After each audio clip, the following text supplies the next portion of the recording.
오늘 은혜 받으실 말씀은 출애굽기 4장 13절에서 18절까지 말씀입니다.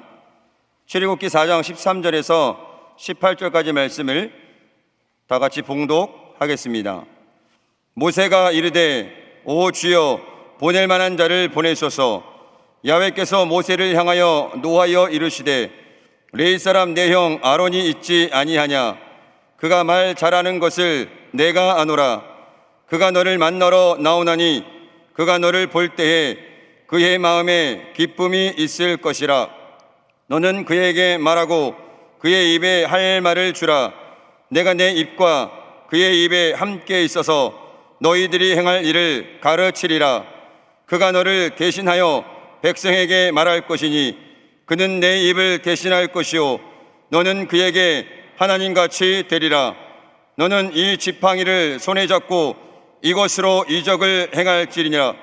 모세가 그의 장인 이드로에게 돌아가서 그에게 이르되 내가 애굽에 있는 내 형제들에게로 돌아가서 그들이 아직 살아있는지 알아보려 하오니 나로 가게 하소서. 이드로가 모세에게 평안히 가라 하니라. 아멘. 은혜로운 찬양에 감사를 드립니다. 말씀의 제목을 다 함께 따라해 주시길 바랍니다. 하나님의 뜻이라면, 하나님의 뜻이라면. 저는 고등학교 시절에 아예 교회에서 살았습니다. 그러니까 좋은 대학교 가기 위해서 열심히 공부해야 될 때에 신앙적인 일에 시간을 다 쏟았던 것 같아요. 고등학교 2학년, 3학년 때는 저희 집 앞에 명성교회가 지금보다 조금 더 작을 때에 바로 저희 집 앞에 있었어요. 담이 하나 있었고요. 집 담 넘어가면은 명성교회 주차장이었어요. 굉장히 가까웠었어요. 그래서 명성교회에 공부한다라는 이유로 가까운 교회에 나간 건데 사실은 그 교회에 다니면서 친구들을 좀 전도를 많이 했거든요. 그래서 학교에서 돌아오면 가방을 집어 던져놓고 명성교회로 달려가서 친구들 전도한 아이들과 탁구도 치고 축구도 하고 그리고 중창단을 만들어서 교회에서 인정받아서 담임 목사님, 그 김삼원 목사님 댁에 놀러 가기도 하고 막 그랬던 기억이 있습니다. 제가 1986년도에 하나님께 주의 종으로 부름을 받긴 했지만 아직까지 저에게는 확신이 없었기 때문에 아버지의 사업을 물려받으려고 저는 대학교의 경영학과를 가려고 준비를 하고 있었습니다. 그런데 공부를 열심히 하지 않았기 때문에 보기 좋게 제가 떨어졌어요. 그래서 아버지에게 재수를 하겠다고 하고서는 또 열심히 교회 일에 매달렸습니다. 재수할 때는요, 당시에 이제 그 강동구 길동 사거리에 강동 성전이 세워졌거든요. 그래 강동 성전에 대학 선교회를 만들었어요. 꼴에 제가 대학생도 아닌데 재수생이면서 친구들은 다 대학교 들어갔거든요. 그래서 대학 선교회를 그때 만들어서 5명이 시작을 했습니다. 1988년도에. 그때 창단 멤버가 되어서 재수생이면서 대학생 친구들과 함께 열심히 대학 선교의 발전을 위해서 노력을 했습니다. 대학교 가겠다고 재수해놓고 또 공부 안 하고 또 교회 일에 매달린 거예요. 한 번은 이런 저를 아버님께서 불러서 심각하게 야단을 치셨습니다. 어머니께서는 제가 신학교를 가는 것을 원하고 계셨지만 아버지께서는 제가 신학교 가는 것을 그렇게 별로 좋지 않게 생각하실 당시에 그때는 별로 장로님이셨지만은 제가 신학교 가는 것을 반대하셨습니다. 그냥 제가 사업을 물려받아 줄 것을 원하셨던 것 같아요. 제가 재수할 때도 신학교 가지 않고 경영학과를 내가 준비하겠다고 했기 때문에 공부하지 않고 교회 일에 매달리고 있었던 제 모습이 좀 이율배반적인 모습으로 아버지께 보였던 것 같습니다. 그때 저를 막 혼내는 아버지가 장로님이 되면서도 교회 일에 이렇게 열심히 아들을 공부하라고 교회 일을 말리고 있는 그 아버지는 믿음이 없어 보였고요. 야단 맞고 그 일에도 주눅들지 않고 계속해서 교회 일을 열심히 하고 있는 제가 더 믿음이 있어 보였단 말입니다. 저는 신앙이라는 이유로 아버지의 말씀을 무시하고 제가 학생으로 해야 할 당연한 도리를 하지 않았던 것입니다. 우리는 하나님을 공경한다라는 이유로 부모님의 말씀을 무시해도 될까요? 제가 아는 사람은 그 부모님이 교회를 다니지 않으셨어요. 그래서 그 아들이 교회를 나가는 것을 반대하고 계셨는데 신학교까지 가겠다고 하니까 부모 자식 간의 인연을 끊겠다라고 말씀하셨다고 합니다. 그래서 그는 대수롭지 않게 부모님과 연락을 끊었고 그것을 하나님을 위해서 잘한 일이라고 여겼습니다. 하나님을 공경한다라는 이유로 부모님께 해야 할 마땅한 도리조차 못하는 것이 여러분 정당한 일이 될 수 있을까요? 부모님이 반대하는 믿는 사람과의 결혼, 부모님이 반대하는 신앙생활, 그럴 때 부모님이 믿음이 없다라는 이유로 반대하는 부모님을 마귀의 하수인이라고 생각하고 원수처럼 장애물처럼 생각하고 있지는 않습니까?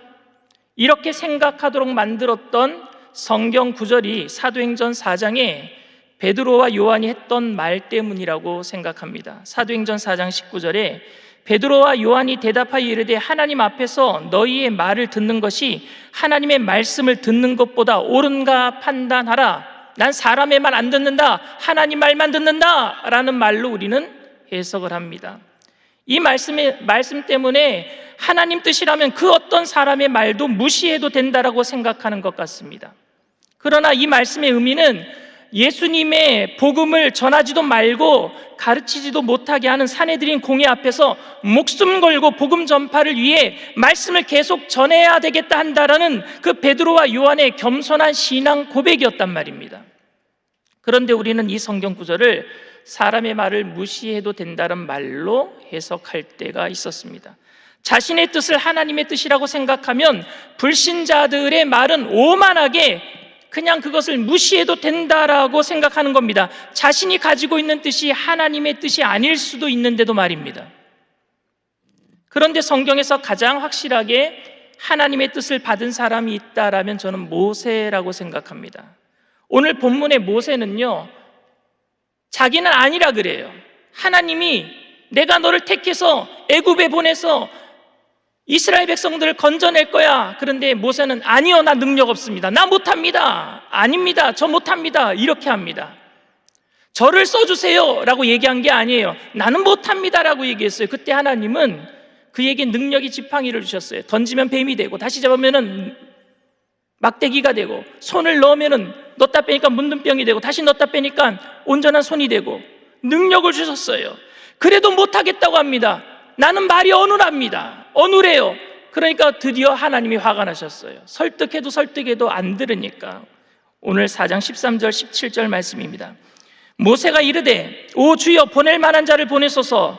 야훼께서 모세를 향하여 노하여 이르시되 레위 사람 내 형 아론이 있지 아니하냐. 그가 말 잘하는 것을 내가 아노라. 그가 너를 만나러 나오나니 그가 너를 볼 때 그의 마음에 기쁨이 있을 것이라. 너는 그에게 말하고 그의 입에 할 말을 주라. 내가 내 입과 그의 입에 함께 있어서 너희들이 행할 일을 가르치리라. 그가 너를 대신하여 백성에게 말할 것이니 그는 내 입을 대신할 것이요 너는 그에게 하나님같이 되리라. 너는 이 지팡이를 손에 잡고 이것으로 이적을 행할지니라. 자기가 하겠다고 나선 것이 아니라 못하겠다고, 하기 싫다는 사람 하나님이 억지로 설득해서 시켰으니까 이것보다 확실한 소명이 어디 있습니까? 그렇죠? 몇 번을 거절했는데 몇 번을 하나님께서 기적을 베풀어 주시고 말 못한다 그러니까 아론까지 붙여주겠다고 말씀하시니 이것보다 확실한 소명이 없어요. 그런데 이렇게 하나님의 뜻을 받았던 모세가 집으로 돌아오자마자 그의 장인에게 자신 있게 하나님의 뜻을 전하고 있는 것이 아니라 조금 이상한 행동을 합니다. 확실한 소명을 받은 모세가 자신 없게 머뭇머뭇거리는 모습을 보고 있어요. 출애굽기 4장 18절 말씀입니다. 모세가 그의 장인 이드로에게로 돌아가서 그에게 이르되 내가 애굽에 있는 내 형제들에게로 돌아가서 그들이 아직 살아있는지 알아보려 하오니 나로 가게 하소서. 이드로가 모세에게 평안히 가라 하니라. 여러분 보세요.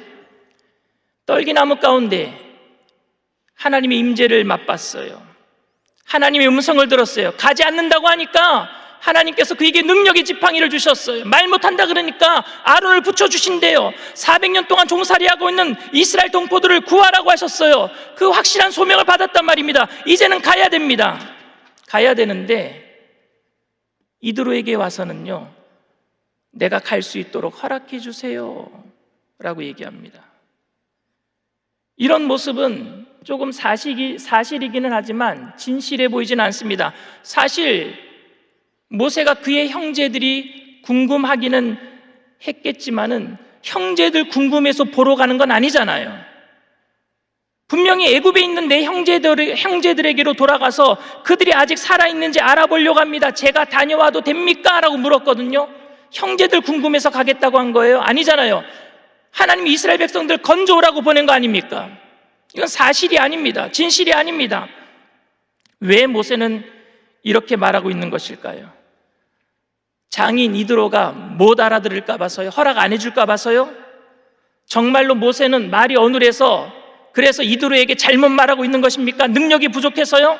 그리고 아직도 확실하게 하나님의 뜻을 알지 못해서 어쩔 줄 몰라서 그냥 이렇게 머뭇머뭇 이러고 있는 것입니까?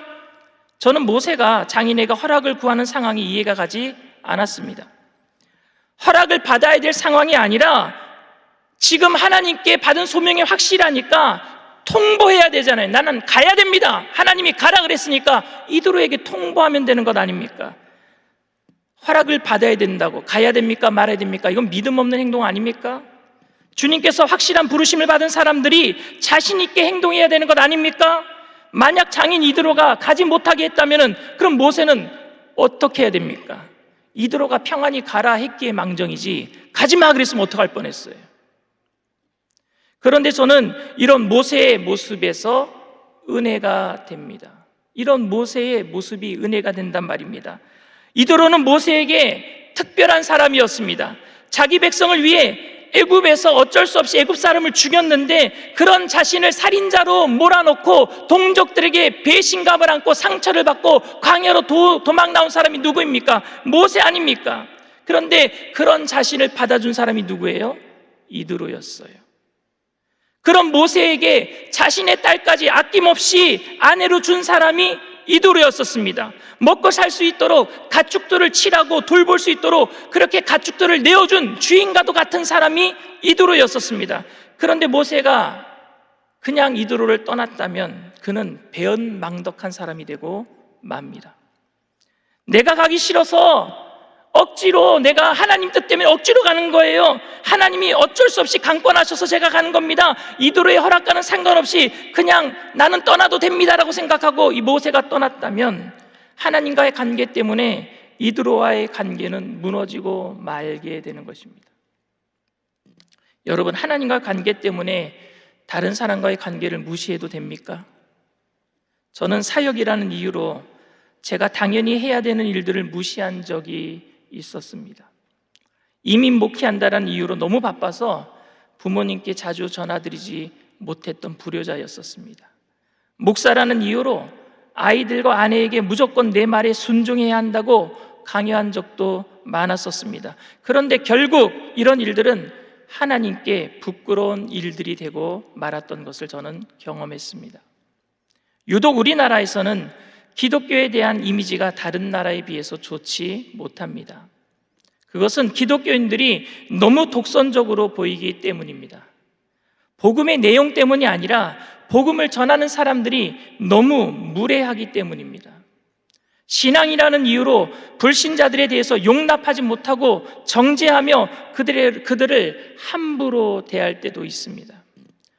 저는 미국 네브라스카 오마하 순복음교회 담임 목사가 되면서 그전에는 제가 미국 캘리포니아 오렌지 카운티 플러턴에서 살았거든요. 거기서는 제가 행정총무로 북미 총회의 행정 일을 하고 있었어요. 그때는 집이 무슨 집이었느냐면 오렌지 카운티의 타운하우스에서 살았어요. 타운하우스는 여러분 1층, 2층, 3층으로 땅콩주택처럼 돼 있는 거예요. 좁기는 한데 1, 2, 3층을 다 쓸 수 있어요.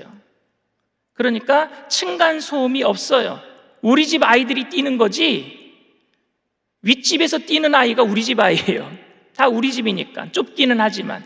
그런 곳에서 살다가 오마하로 이사 갈 때는요 아파트로 이사 갔어요. 타운하우스에서 아파트로 이사 갔는데 우리나라는 잘 사는 사람들이 아파트에 살잖아요. 미국에서는 못 사는 사람들이 아파트에 삽니다. 아파트로 이사 갔는데 3층짜리, 미국 아파트는 대부분 다 목조 건물이에요. 3층짜리 목조 건물인데 저희가 자리가 없어서 2층으로 들어갔어요. 2층으로 들어갔는데 1층의 사람들은 위층에서 사람들이 걸어 다니면은요 삐그덕거리는 소리가 납니다. 그리고 3층에 있는 사람이 삐그덕거리면은요 우리 집은 또 그 소리를 듣는 거예요. 미국 사람들이 좀 등치가 커요. 근데 3층에 사는 사람들이요 얼마나 크게 걸어 다니는지 잠을 못 잘 때도 있어요. 그런데 저희 집이 사람들이 큰 사람이 없어요. 제일 큰 사람이 접니다. 제가 몸무게가 그때 74kg였어요. 그런데 새벽에 4시면 일어나야 돼요. 새벽 예배를 드리러 가야 되니까. 그런데 저희 아이들도 새벽 예배를 드리러 가거든요. 저희 집사람도 가야 되고 다 그때 일어나는 거예요. 근데 밑에 소리 날까 봐 굉장히 살살 걸었어요. 그런데 밑에 집에서 컴플레인을 했습니다. 그것도 아파트 사무실에다가. 윗집에서 거인들이 걸어 다닌다고. 그래서 저희가 노티스를 받았어요. 경고를 받았어요. 경고를. 저는 중간에 껴서 우리 집 윗집 사람들 그렇게 떠드는데 나 한 번도 신고한 적 없는데 우리는 하나님의 일을 하려고 새벽 예배 드리려고 그것도 새벽 일찍 일어나서 밑에 사람들 깨지 않도록 살살 걸었는데도 이 사람들이 뭐라 하니까. 그런데 우리가 하나님 일 하는데 너희들이 왜 방해하느냐? 라고 저는 말하지 않았습니다. 우리는 당연히 새벽에 일어나서 이렇게 예배 드리러 나가는 것이 하나님의 일을 하는 것이기 때문에 너희들이 이해를 해야 된다라고 말하지 않았습니다. 만약에 제가 그랬다면 밑에 집은 예수 믿는 사람들은 굉장히 싫어했을 것 같아요. 그래서 저는 아파트 사무실에다가 자초지종을 이야기하고 저희가 이사 나가겠다고 했습니다. 왜? 밑에 집을 위해서요. 복음의 능력은 어떠한 사람도 무시하지 않는 것입니다. 그리스도의 이름을 땅에 떨어뜨리지 않겠다는 결단으로 불신자들을 존귀히 여기는 것인 줄 믿습니다. 그게 복음의 능력이에요. 그렇기 때문에 기독교인들은 신앙인이라는 이름으로 비상식적이고 몰상식적인 행동을 합리화하면 절대 안 됩니다. 중국의 선교사 허드선 테일러는 이런 말을 했어요. 한 사람이 거듭나면 그 사람으로 인해 그 집의 개와 고양이도 좋아해야 한다. 대단하죠. 가장 위험한 것은 그리스도를 믿는 믿음은 이런 상식과 전혀 무관하다라고 여기는 겁니다. 믿음으로 구원받았기 때문에 믿음으로 구원받지 못하는 사람들을 한심하게 생각하고 그들에게 함부로 해도 괜찮다라고 여기는 것입니다. 더 위험한 일은 하나님의 일이기 때문에, 교회의 일이기 때문에 그래도 무례하게 해도 괜찮다라고 생각하는 거예요. 이거 교회 일이잖아. 내가 이거 선교하는 건데, 내가 이거 하나님 일 하는 건데, 하나님의 뜻이라는 이유로 신의를 저버리고 전도한다는 이유로 사람들의 일상생활을 방해하고 은혜를 사모한다는 이유로 자신의 당연히 해야 할 일들을 소홀하게 여기는 모습은 결코 그리스도인다운 모습이 아닙니다. 사람들에게 인정받지 못한 모습을 대수롭지 않게 여기면서 하나님께만 인정받으면 된다라는 식의 그것은 굉장한 믿음의 모습이라고 여러분들 오해하지 마십시오. 탈세, 권위주의, 환경오염, 성추행, 막말 이런 것들은 세상 사람들도 싫어하는 일들입니다.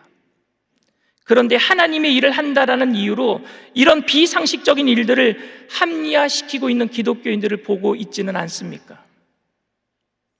저도 무의식 중에 목사의 권위로 성도를 대한 적이 있습니다.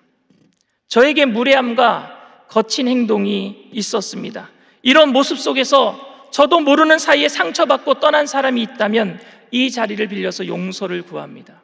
진짜로요. 교회에서 사람들이 상처받고 떠나는 이유는 우리가 전하는 예수님이 잘못됐기 때문이 아니라 우리의 전하는 태도가 너무 무례했기 때문입니다. 하나님의 뜻, 하나님의 일, 믿음의 행동이라는 말로 무례하게 행했던 우리가 오늘 모세의 행동을 봐야 합니다.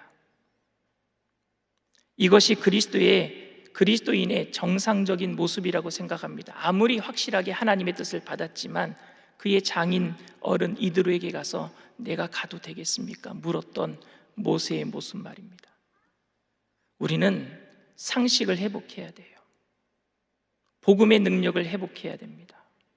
사랑하는 청년 여러분, 2022년 한 해는 예수님의 성품을 닮아가는 복음의 능력을 회복하여 온유하고 겸손한 모습으로 하나님께도 칭찬받고 세상 모든 사람들에게 착하고 예의 바른 성도라고 모든 사람들에게 칭찬받게 되시기를 주님의 이름으로 축원을 드립니다. 문제가 있으시면 가슴에 아픈 곳이 있으시면 믿음을 가지고 아픈 곳에 손을 얹으시길 바랍니다. 사랑과 은혜가 풍성하신 좋으신 하나님, 하나님의 꿈이 우리의 비전이 되기를 원합니다. 이 땅에 사는 동안에 우리가 주님과 동행하기를 원합니다. 이 땅이 모두 다 복음으로 덮여지기까지 쉬지 않고 일하시는 그 꿈과 비전을 우리가 품고 하나님 믿지 않는 가족들 전도하게 하시고 믿지 않는 미종족 전도들을 아버지 선교하기 위해서 보내는 선교사 또 아버지 보내는 선교사로 쓰임받게 하여 주시옵시고 하나님 그 꿈을 이루실 때에 하나님 우리가 온유 겸손한 모습으로 예수님의 모습을 닮아가게 하여 주시옵소서. 성령의 인품의 그 열매를 맺게 하여 주시옵소서. 사랑과 일합과 평과 오래 참음과 자비와 양손과 충성 온유의 절제의 열매를 맺어가게 하여 주시옵소서. 능력이 나타날 때에 모든 사람들에게 칭찬받는 크리스찬 되게 하여 주시옵소서. 이 일을 위해서 우리를 불러주셨사오니 얽히고 설킨 문제들을 이 시간 풀어주시옵소서. 내 삶의 갈등들 주님 발 앞에 내려놓사오니 이 시간 해결하여 주시옵소서. 수고하고 무거운 모든 짐을 주님 발 앞에 내려놓사오니 주님 참심과 안식을 더하여 주시옵소서. 나사렛 예수의 피로 명하노니 아직도 인간의 욕심을 가지고 세속적인 가치관으로 남들을 판단하고 비판하며 살아가기에는 갈등하게 만드는 미혹한 악한 영의 세력들아 한 길로 왔다 일곱 길로 도망갈지어다. 묶임을 박 떠나갈지어다. 예수의 피로 믿고 죽고 명하노니 떠나갈지어다. 가정을 해방하는 흑암의 세력은 떠나갈지어다. 주님 오늘 이 시간 우리의 가정을 회복하여 주시옵소서. 하나님 형제 간의 갈등이 사라지게 하시고 부모 자식 간의 갈등이 사라지게 하여 주시옵시고 모든 일가 친척들 간에 하나님의 사랑의 끈으로 하나 되게 하여 주시옵소서. 예수 믿을 때 받은 증거 많다고 하셨는데 귀한 믿음의 가족들을 통해서 그 받은 증거가 사랑으로 빛으로 이웃들에게 비춰지게 하여 주시옵소서. 오늘 이 시간 아버지 하나님 아픈 곳에 믿음을 가지고 손을 얹어 싸우니 치료의 감사를 바라여 주시옵시고 깨끗이 고쳐 주시옵소서. 나사렛 예수의 피로 명하노니 저주받은 질병의 세력도 떠나갈지어다. 묶임을 막 떠나갈지어다. 머리부터 발끝까지 깨끗게 될지어다. 오장육과 사지백체 뼈 마디마디 신경세포 조직마다 새롭게 될지어다. 주님의 은혜가 넘쳐나게 하여 주셔서 세상이 감당하지 못하는 믿음의 사람들로 바울처럼 베드로처럼 요셉처럼 다니엘처럼 모세처럼 쓰임받게 하여 주시옵소서. 우리를 통해서 온전히 주님 영광 받으신 줄 믿고 감사드리며 예수님의 이름으로 기도드리옵나이다. 아멘. 지금은 우리 주 예수 그리스도의 무한하신 은혜와 아버지 하나님의 영원하신 사랑과 보혜사 성령님 내주교통 충만하시고 위로하시는 축복이 온유하신 예수님의 모습으로 이 땅의 회복을 위해서 살아가기로 결단하는 믿음의 백성들, 개인, 가정, 사업, 직장, 자녀, 학업생활, 범사 전체 위 지금으로부터 영원토록 함께 하실지어다. 아멘.